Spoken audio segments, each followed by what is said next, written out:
je vais vous demander de faire une prière ensemble avec moi.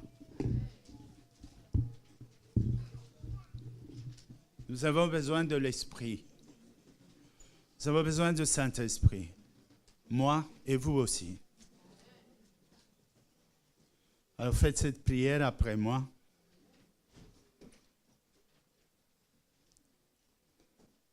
Seigneur Jésus, je crois en toi et je te fais confiance.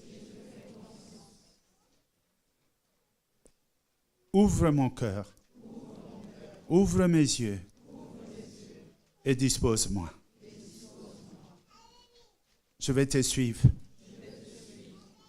Je veux faire ta volonté. Au nom de Jésus.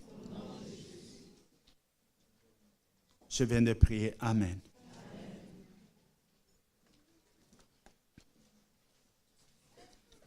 Le dimanche d'aujourd'hui, qui est le 3e jour de l'année que nous allons débuter, pour l'Église et pour nous, pour Dieu et pour chaque chrétien, nous allons dire que ce n'est pas un dimanche comme les autres. Parce que c'est le tout premier de l'année. Ce dimanche va marquer notre façon de nous diriger, de nous conduire, de nous comporter. Bref, c'est faire un objectif sur l'année. Jusqu'à décembre, quel est le but que tu voudrais atteindre? Sur le plan spirituel d'abord, parce que tout le reste nous serait donné. Mais avant de faire cela, cela nous conduit aussi à regarder un tout petit peu en arrière l'année 14. Si parmi nous, au mois de janvier du 14, il s'était dit, cette année, je prends cette décision vis-à-vis de la parole, vis-à-vis de Dieu, d'accomplir ou d'obéir ou de faire tel geste, tel acte. Et qu'on arrive à la fin de l'année décembre, comme 2015 venait de s'achever, est-ce que dans ton bilan, il y a eu quelque chose de positif? Nous avons traversé l'année, il y a eu des moments forts, faibles, des moments difficiles à traverser, il y avait des crises. Toutes ces choses, nous les avons vaincues. Mais en 2015, à la fin, le passé est le passé. Parce que nous ne pouvons plus faire revenir le passé sur le présent. Notre vie est concentrée vers l'avenir. Je lève mes yeux et je regarde. Et le bien et le mal, comme on dit, le boni et le mali, qui a été fait aujourd'hui, c'est entre les mains de Dieu. Et personne ne peut changer ça. Nous rendons seulement grâce à Dieu et nous lui faisons confiance que le Seigneur, tout ce que nous voulons te dire, que l'année de 2016 soit une année de la différence. De la même manière que chaque jour, d'ailleurs, pour nous chrétiens, tu sors le matin et le soir avant de prier, tu fais le parcours de ton temps, les 12 heures, le 24 heures, tu te dis, qu'est-ce que je n'ai pas fait alors que je devais faire et qu'est-ce que je ne devais pas faire et que je fais par rapport à la parole de Dieu. Quelquefois, c'est la semaine qu'on le fait ou le mois. Aujourd'hui, nous nous trouvons donc dans l'année. Donc, nous tous, en commençant par l'Église même, l'Église a une ambition, a une vision aussi, et qui voudrait bien, en fin décembre 2016, qu'il puisse atteindre ce but. Et quand on parle d'un but, on doit parler de moyens. Parce que qui cherche un but, c'est dit aussi comment. Et le Seigneur est là pour nous diriger, pour nous conduire, ça c'est sûr. Mais avant que nous entreprenions toutes ces ambitions, que ce soit au niveau cellulaire, je veux dire, quand c'est toi-même qui te dis par rapport à ta propre vie, ou par rapport à ta famille, ou une chose qui concerne l'ensemble de l'Église, parce que l'Église a une vision aussi. Ce matin, pour ceux qui étaient là, le pasteur Jean-Claude nous a parlé de quelque chose qui était vraiment important, que cette année ici, nous allons faire un rassemblement qu'on n'a jamais fait, que Source de Vie n'a jamais fait. C'est une ambition, c'est un projet. Mais comment un tel projet peut se réaliser? Et comment les projets qui sont les nôtres dans la famille, dans ta vie privée, comment cela peut être réalisé et que chacun de nous puisse dire « Gloire à Dieu, ô Seigneur, tu as fait cela et que tu remercies le Seigneur. »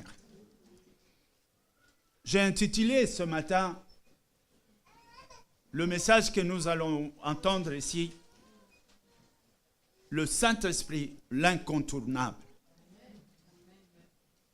Ça veut dire qu'on peut tout faire, mais on ne sait pas le contourner. Il est la voie à laquelle nous devons atteindre parce qu'il vient en troisième position.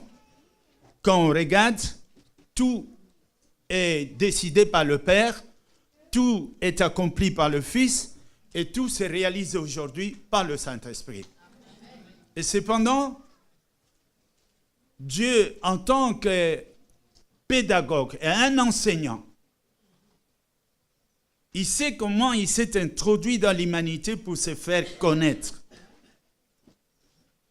Et il n'a pas fait simultanément dans toutes ces trois dispensations, mais il commence par Dieu, lui seul, en mettant ainsi à côté la personne de Christ, en mettant aussi à côté le Saint-Esprit, parce qu'on ne connaissait rien de tout cela, mais il se présente. Et nous trouverons dans les Écritures que Dieu se présente et va dire « Je suis le Dieu d'Abraham. »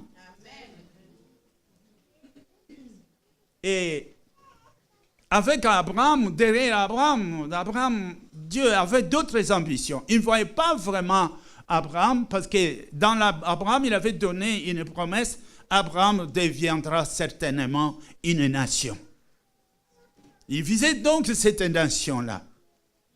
Mais le problème était à l'époque, comment les gens vont comprendre que Dieu est Dieu, le seul et l'unique créateur. Parce que partout dans le monde, il semblait que chaque tribu, chaque famille peut-être, chaque nation avait ses divinités, l'idolâtrie, d'autres en construisaient, baptisaient, faisaient pas mal de choses. Il fallait que Dieu convainque le monde que lui seul est le créateur et personne ne peut le voir. Ça a pris des générations, des siècles avant qu'il en arrive.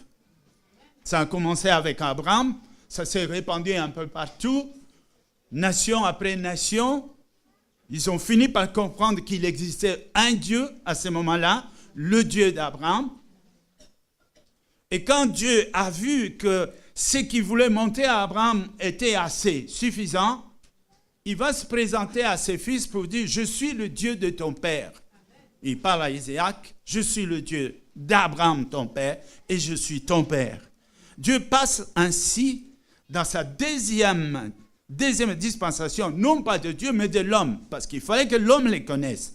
Abraham, c'était d'abord son secret. Voilà, le secret devient familial avec son fils. Mais beaucoup plus tard, quand Isaac aura des fils, Dieu va opter de choisir Jacob, comme il a dit. Avant même que les enfants soient nés, il avait choisi Jacob. Mais pour paraître maintenant plus tard à Jacob, il va prendre tout cela. Il dit, je suis le Dieu d'Abraham, le Dieu d'Isaac, et voilà le Dieu de Jacob.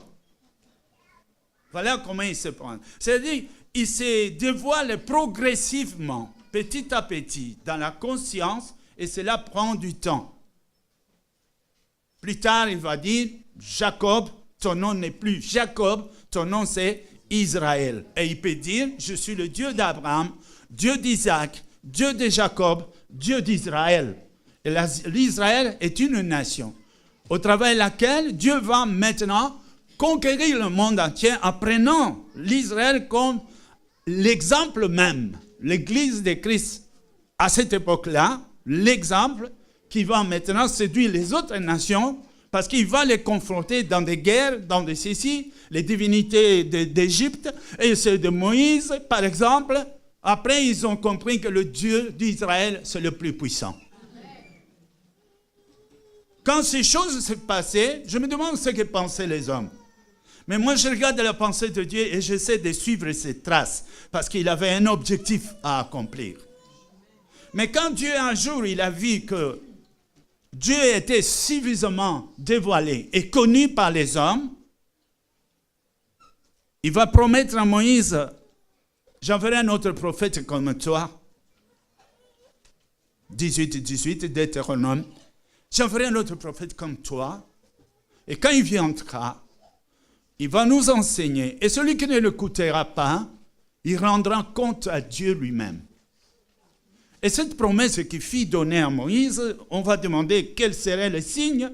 Une vierge, d'une vierge, naîtra un fils. Et ce fils, on l'appellera Emmanuel, Dieu parmi nous.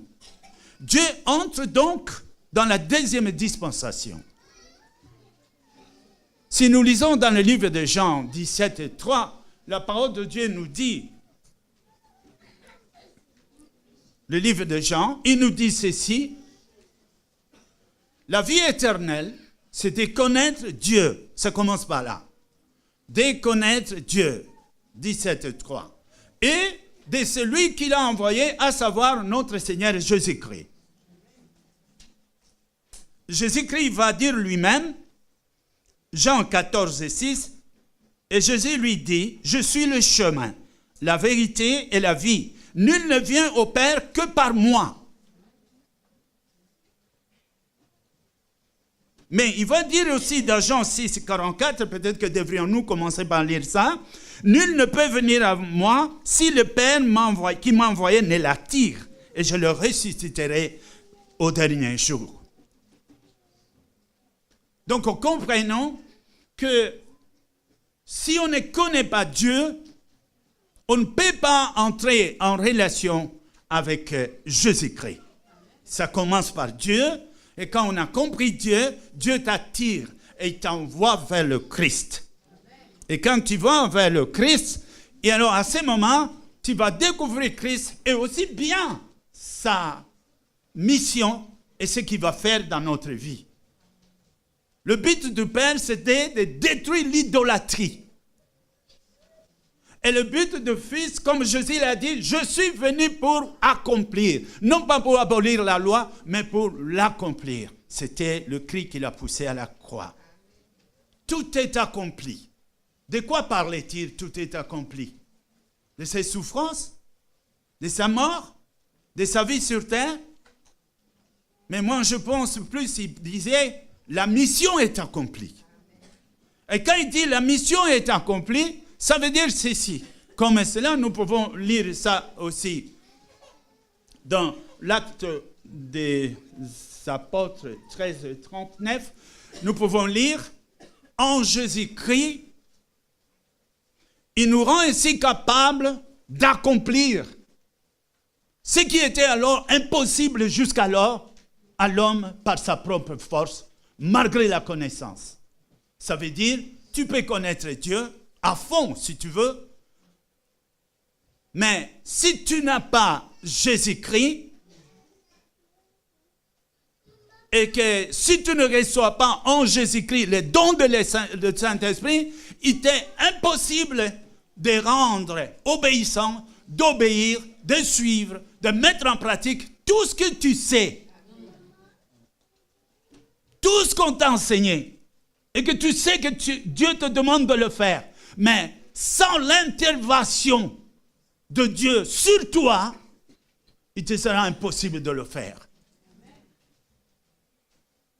C'est pourquoi Jésus va faire son grand ministère. Le grand ministère qu'il va faire, c'est quoi? C'est d'abord de s'offrir lui-même pour le pardon du péché. Je parle du péché, le péché au singulier. C'est-à-dire la mort de Christ était d'abord de construire un pont entre toi et ton Créateur. C'était le péché. Quand on parle du péché, la séparation que nous avons héritée, la séparation de Dieu et de l'homme. Parce que là où il n'y a pas Dieu, tout péché est possible. Le péché de la séparation est à la base. Elle est la racine de tous les autres péchés.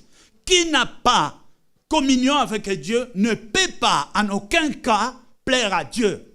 Parce que et le bien et le mal que tu feras, tous les deux se trouveront dans le mal. Mais quand le Saint-Esprit arrive, il est autrement. Je vais dire ici l'incontournable Saint-Esprit. Voilà, Jésus va faire sa mission et quand il termine et que tout est accompli, mais il dira aussi, je ne vous ai pas tout dit. Quand viendra l'esprit de la vérité, l'esprit de conseil, le Saint-Esprit, il vous enseignera toutes choses. Il va vous prendre et il va vous conduire. Donc, si j'accepte Dieu, c'est une bonne chose. Est-ce que je suis sauvé? Non. Il faut que, après Dieu, que la parole me conduise vers Christ. Voilà, j'arrive, je trouve Jésus. Jésus me lave, Jésus me sauve, et voilà, je suis prêt pour le servir. Est-ce que je peux servir Jésus? Non, pas encore. Il faut attendre. C'est ce que les disciples ont essayé de faire. On va parler. Non, Jésus a dit, allez, 40 jours là-bas, attendez-moi, je viendrai. Il vous manque encore quelque chose. Beaucoup de gens se sont arrêtés là. Beaucoup d'églises se sont arrêtées là. Ils étaient d'accord avec Dieu, bon, d'accord avec Jésus, mais le Saint-Esprit, ils se sont arrêtés là. Parce que là où il n'y a pas le Saint-Esprit, il n'y a pas de vie. Il n'y en aura pas. Dans ta vie, tu n'auras pas la vie. C'est impossible. Comme je dis, tout vient du Père, tout est accompli par le Christ et tout est réalisé par le Saint-Esprit. Jésus-Christ, bien que mort dans les tombeaux en tant qu'humain, le Saint-Esprit était là pour réaliser la résurrection. Et que Jésus ne pouvait pas rester là. Et c'est ce que nous avons besoin. Si quelqu'un écarte ça, vous vous êtes arrêté. Je vais dire ici, je donne un exemple. Ce matin, bon, il y en a plein des exemples. Je vais en prendre un. Vous voulez bien? OK. Je reviens. Il y a quelques années, j'ai voyagé et j'étais invité à Guadeloupe. Je suis allé faire quelques séminaires là-bas. Je vais vous dire comment je suis parti.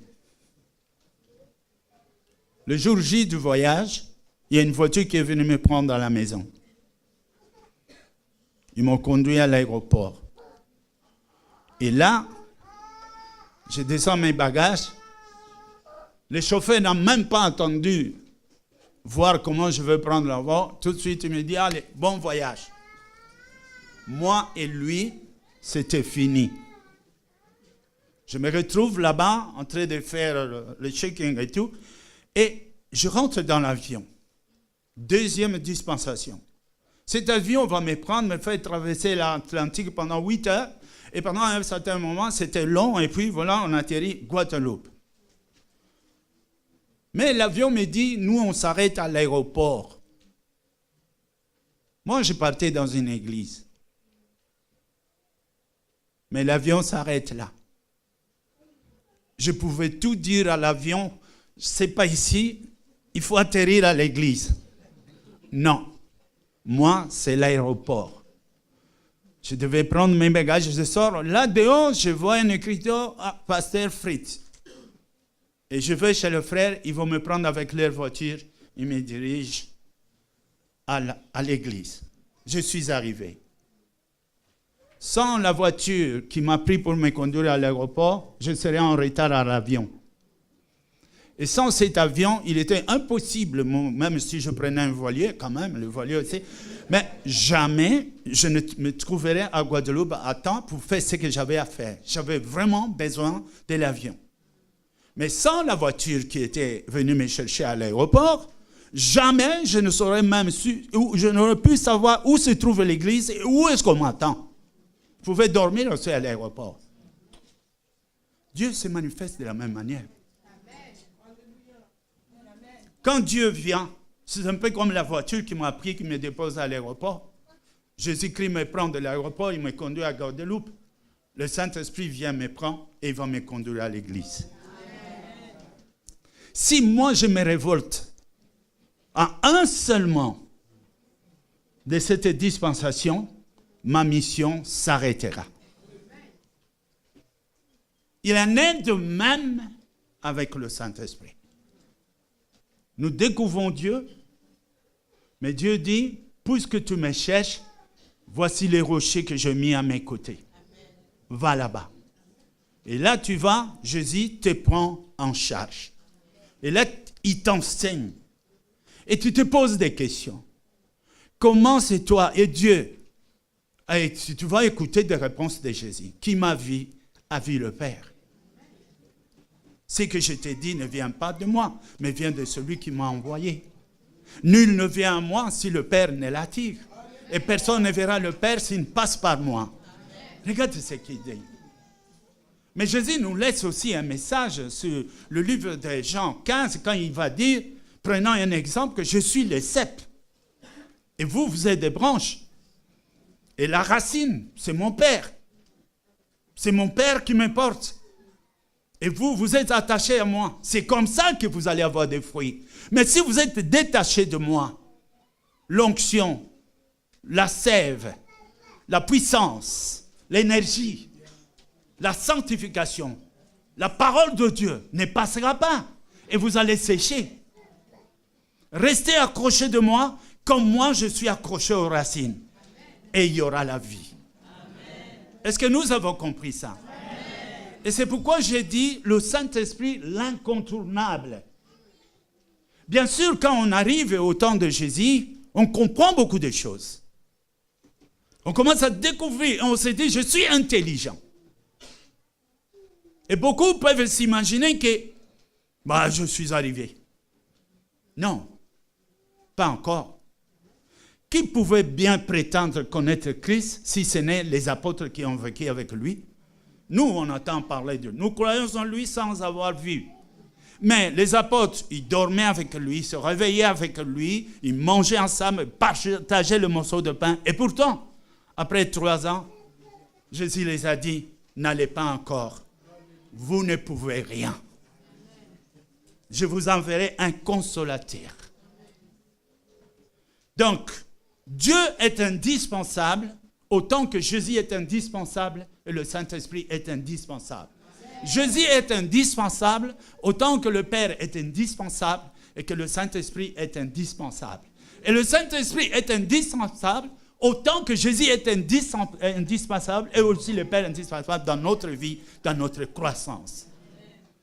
En construisant le tabernacle au temps de Moïse, Dieu va dire, il y aura le parvis, le lieu saint et le lieu très saint. 3. On ne peut pas contourner cela. Parce que lui-même, il a dit, Exode 25, 9, il a mis en garde à Moïse, vous ferez le tabernacle et tous ses ustensiles d'après le modèle que je vais te montrer. À l'Apocalypse, il dit, n'ajoute rien, ne retranche rien. Vous comprenez? C'est pour nous. Dieu nous aime. Dieu aime chacun de nous. Mais nous avons 3 manches devant nous. Nous avons 3 dispensations qui doivent nous conduire jusqu'à la fin.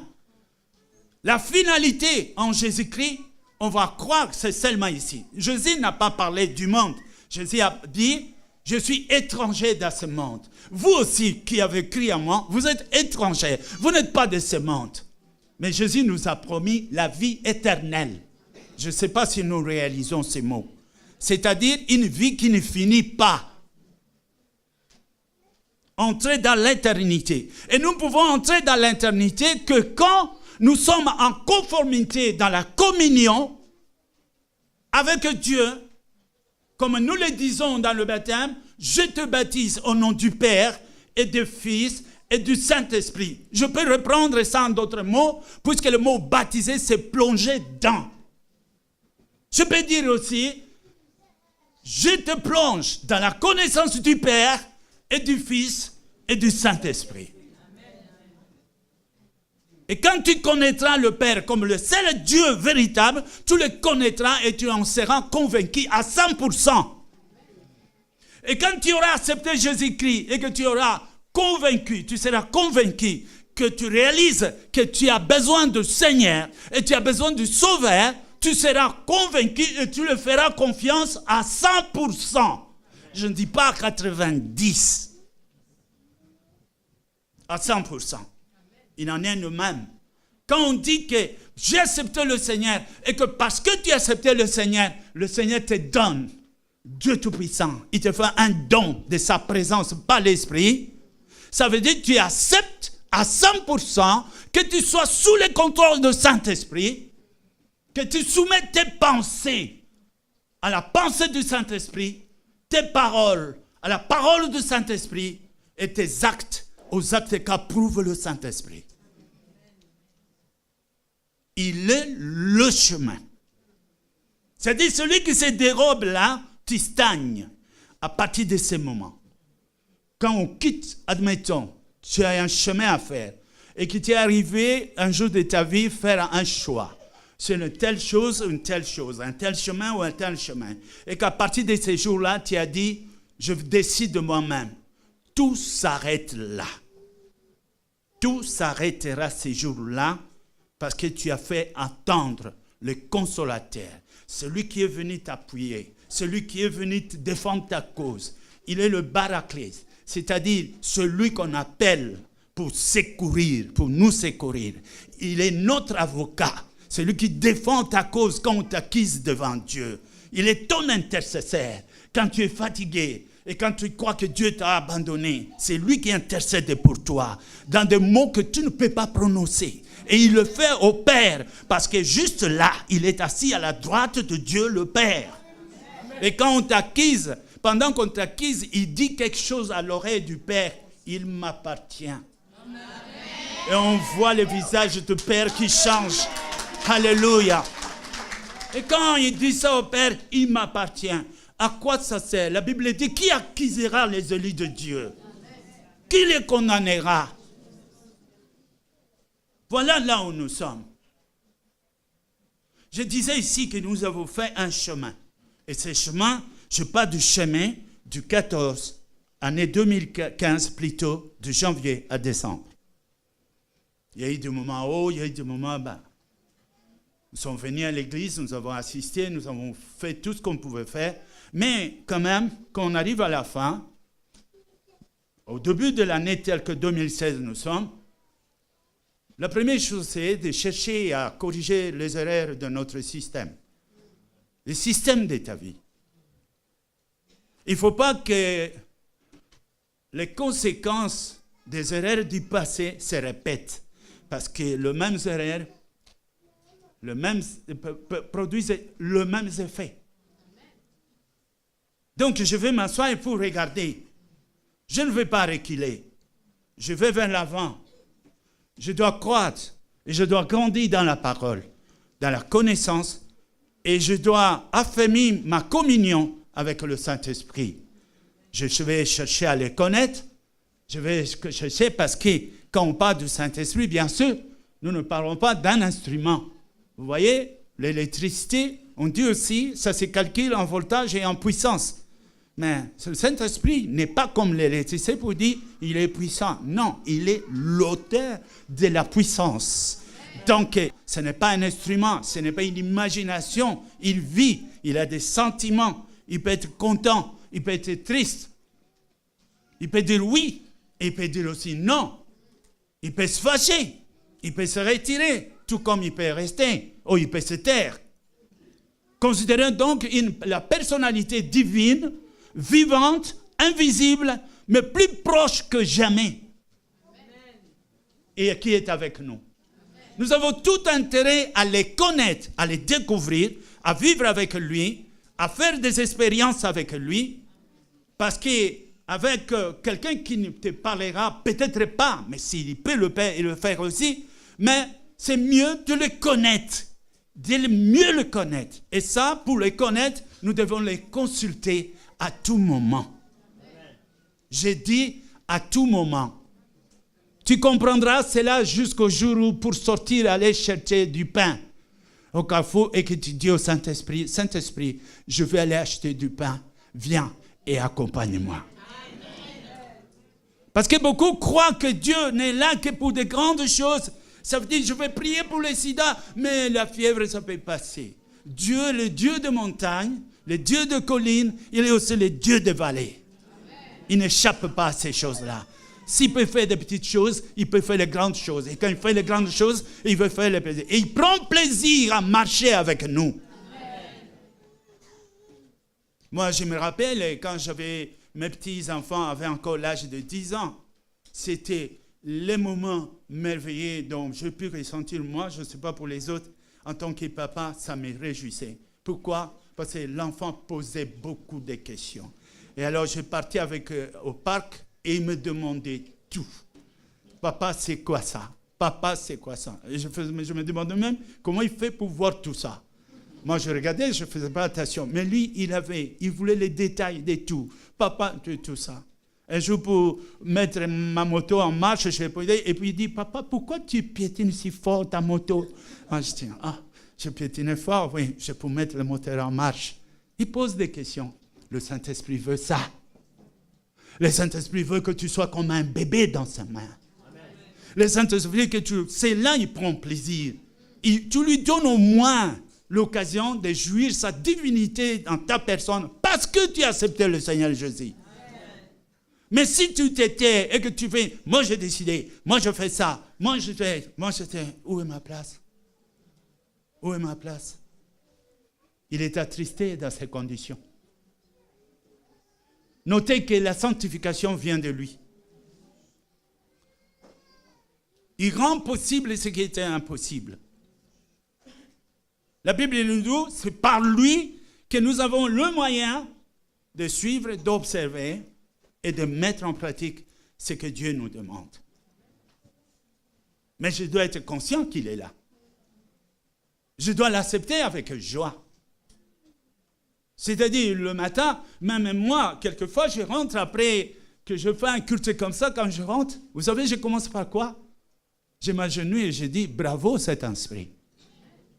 Je dis, tu as été formidable. Et à un même moment, je sens la joie dans moi. Il me fait sentir ça. Il m'envoie un souffle. Et Fritz, qu'est-ce que tu croyais? Mais je suis toujours là avec toi. Quelle joie! Je vous dis, en tant que cellule que tu es de l'Église, tu en as besoin. Parce que le fait que tu t'assoies ici, ce n'est pas vraiment pour toi. C'est aussi pour les autres. Amen. Nous sommes comme dans un troupeau qui ne court pas. Un troupeau qui marche lentement. Vous savez pourquoi? Parce que parmi nous, il y a des enfants. Quand parmi les troupeaux, il y a des agneaux et tout ça, on tient compte aux agneaux. Et on n'avance pas vite. Parce qu'on attend que ces petits qui tombent puissent se relever. Et nous allons lentement. Mais les bergers regardent tout. Tout le monde. Mais l'ambition et le but de tous, c'est tous croître, qu'ils soient forts, que nous puissions accélérer. On ne peut pas passer à la deuxième vitesse si il y a des traînards. Quand les autres ne comprennent pas. Malgré qu'on parle comme ça et que quelqu'un vient me dire, pasteur, j'ai décidé. Si tu peux enlever un peu le G là, G. T'enlèves ça. Si nous comprenions nos choses, nous pouvons avancer. Et alors, je peux dire, 2016 va être une année de réussite. Nous avons des ambitions. En fermant les yeux, je dis à Dieu, pourquoi pas, Seigneur? Et quand il me dit quoi? Nous voulons envahir cette ville. Nous voulons l'envahir.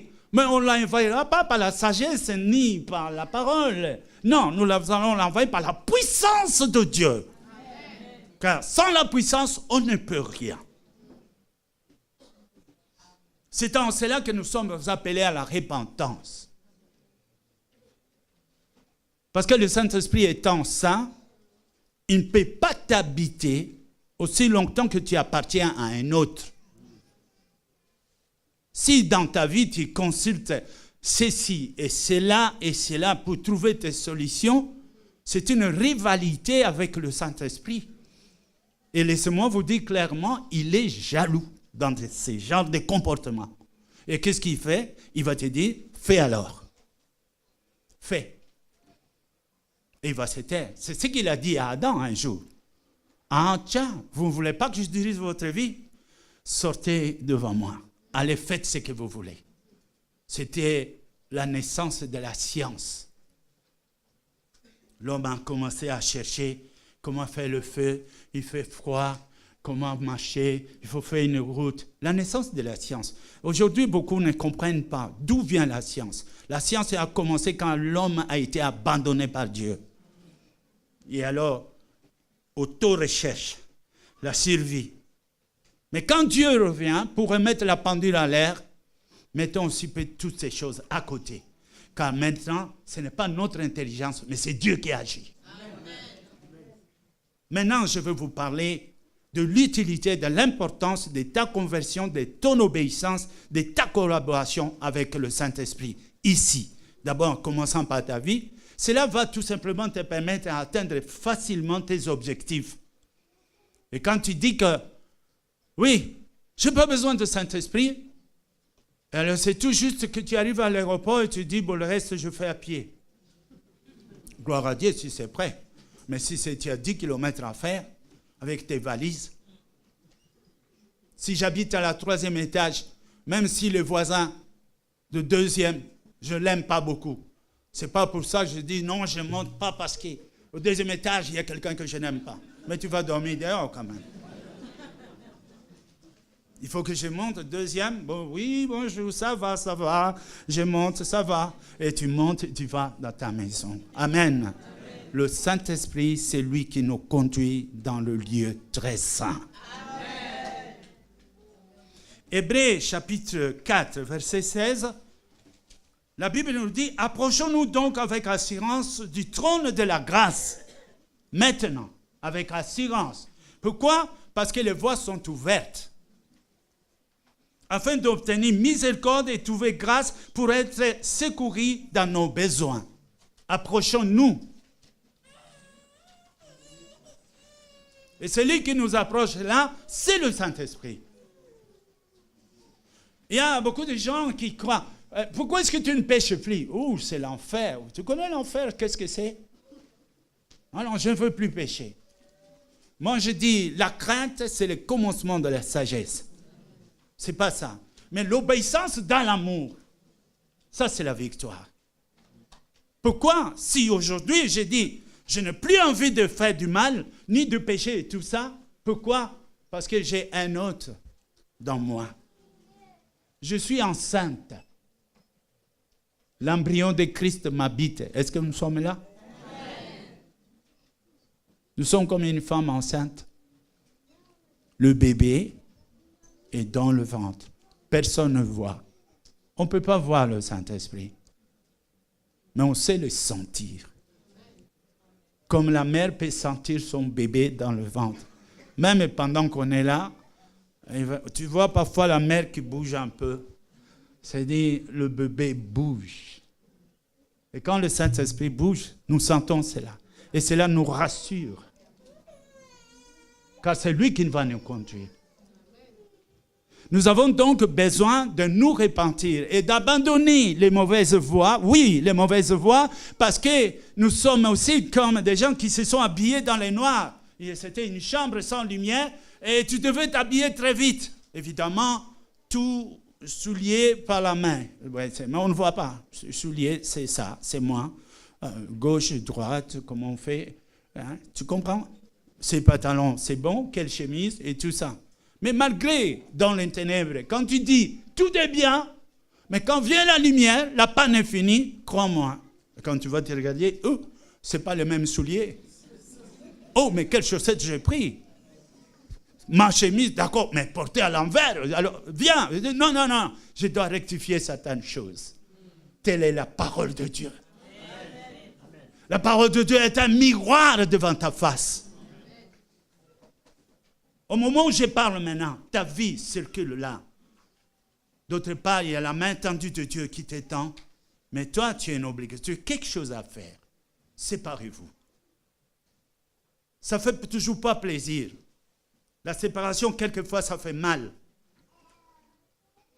Quelqu'un que tu croyais être ami et tu découvres qu'il n'est pas ami. Quand la parole de Dieu vient, tu dis non, il n'est pas ami. Et pourtant, il y a des sentiments. Il y a une déchirure. Peut-être que vous allez vous séparer, mais vous allez pleurer aussi. Mais il faut supporter. Ne dis pas, ah non, je vais continuer. Ma fille, tu peux nous arriver dans 2 Timothée 13, 2. C'est un combat. Croyez-moi, depuis le commencement, même Dieu, quand il voulait se manifester, se montrer, ça a toujours été difficile. On n'acceptait pas Dieu. C'était des combats, des morts. Et ensuite, quand on l'a accepté, Jésus est venu, la même chose. Ils ont combattu. Et quand le Saint-Esprit vient, la même chose. Les hommes sont incrédules.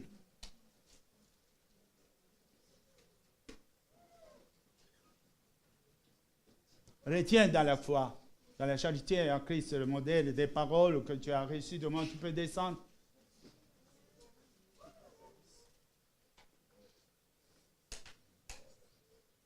Quand nous voyons les témoignages de l'apôtre Paul, il a souffert. Il y a eu l'opposition.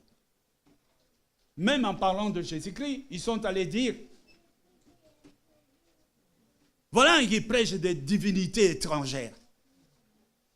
Il a été quelquefois lapidé, alors qu'il voulait parler quoi? Il parlait de Christ et nous enseignait sur le Saint-Esprit. Il a été combattu. C'est possible de descendre?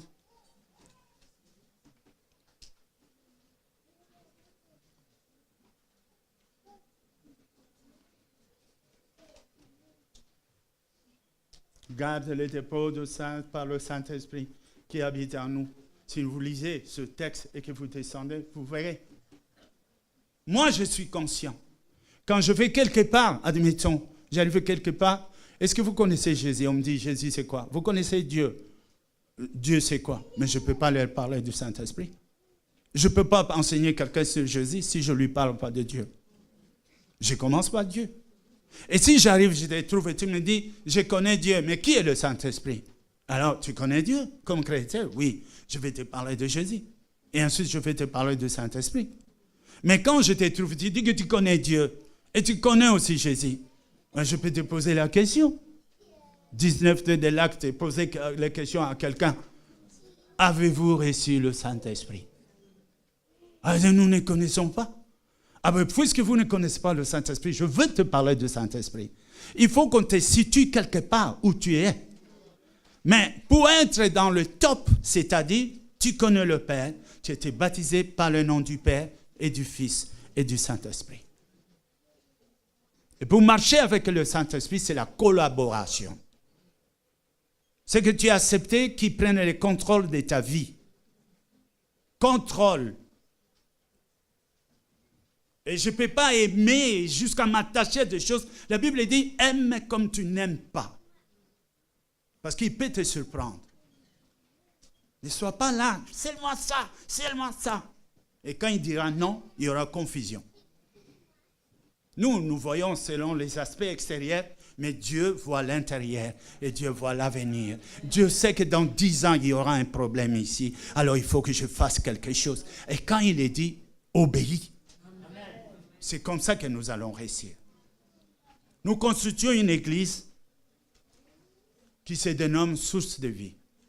Source de vie a une mission, a une vision, a aussi des ambitions qui doivent être atteintes non pas seulement par les serviteurs, mais par la présence de chacun de nous.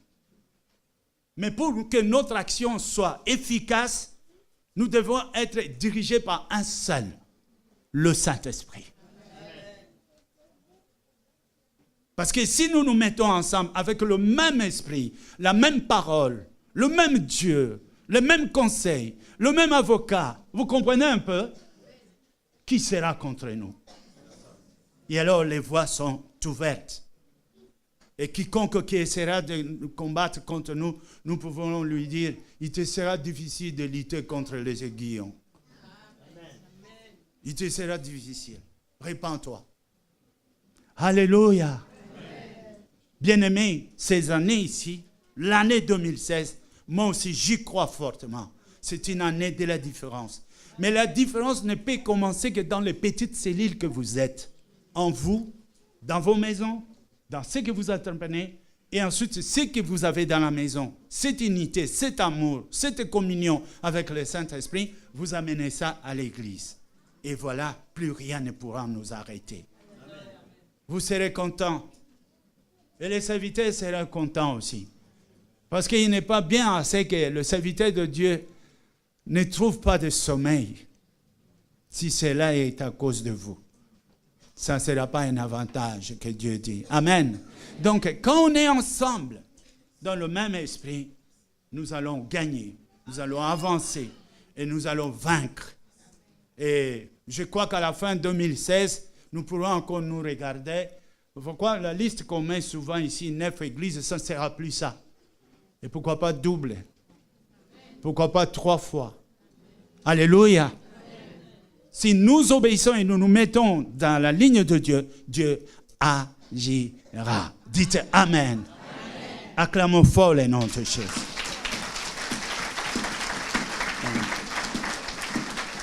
Si j'ai parlé de ça, faites la différence avec cette année. Changez vos prières. Changez votre façon de voir les choses. Aujourd'hui, parlant de Saint-Esprit, considère-le comme Dieu invisible mais vivant en toi. Et quand tu pries, laisse lui aussi le temps de parler. Il a quelque chose à dire, lui aussi. Il peut te donner un conseil. Ne viens pas seulement dire « j'ai la foi audacieuse ». Non, non. Avant que ta foi soit audacieuse, regarde si c'est la volonté de Dieu. Ce serait mieux. Et Dieu agira.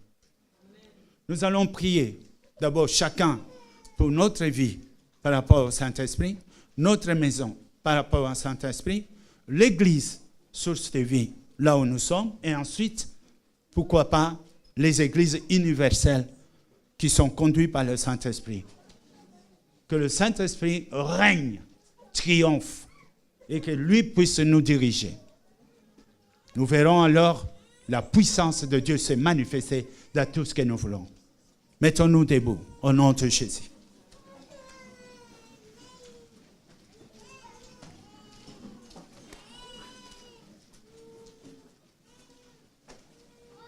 Lèvons nos mains et nous allons prier. Dieu Tout-Puissant, au nom de Jésus-Christ et par le Saint-Esprit, nous venons vers toi. Nous soumettre pour accepter tes pensées, pour croire à ta parole. Nous voulons nous soumettre devant toi. Que tu puisses prendre le contrôle de notre vie. Tu diriges nos pensées. Tu nous enseignes les choses cachées. Et que tu nous conduises dans la vérité. Nous venons soumettre notre Église à tes pieds. Source de vie. Que tu puisses nous diriger. Que le monde sache que tu es en train d'agir ici. Et que le monde vienne. Tous qui te cherchent et qui te trouvent. Et qu'ils reçoivent la délivrance. Merci Seigneur. Amen. Je vais vite demander, je ne sais pas, peut-être que parmi vous, là, quelqu'un s'est dit, ou s'était dit déjà, l'année 2016, moi, je change ma vie, je vais me confier davantage à Dieu. Si tu es là, et que c'était tes ambitions, lève la main seulement là où toi tu es. Merci Seigneur. Je vois que vous êtes nombreux. Oui. Je sais aussi que vos rêves s'accompliront. Je ne vais pas demander à Dieu qu'il réalise cela, mais je vais lui dire seulement merci. Merci parce que ces choses accomplies. Dieu Tout-Puissant, je te rends grâce et je te remercie. Si nous venons vers toi, c'est parce que nous avons réalisé qu'en étant éloignés de toi, nous ne pouvons rien. En étant éloignés de toi, Seigneur, nous courons vers notre échec. Et cela n'est pas bon. Nous venons donc devant toi, conformément à la parole, comme tu as dit toi-même, sans toi, nous ne pouvons rien. Conformément à la parole, tu as dit, tu ne nous laisses pas orphelins, mais que tu envoies vers nous un conseiller, l'Esprit de vérité, qui va nous enseigner toutes choses. mieux que cela. C'est lui, Seigneur, qui réalise tout ce qui s'appellera impossible dans notre vie. À ton nom, Jésus, nous te remercions pour ce que tu as fait, ce que tu fais et ce que tu feras encore. Que ton nom soit béni, soit élevé par-dessus tout. Merci pour cette bénédiction. Merci pour ton intervention. C'est dans le nom de Jésus que nous venons de prier. Amen. Amen. Amen.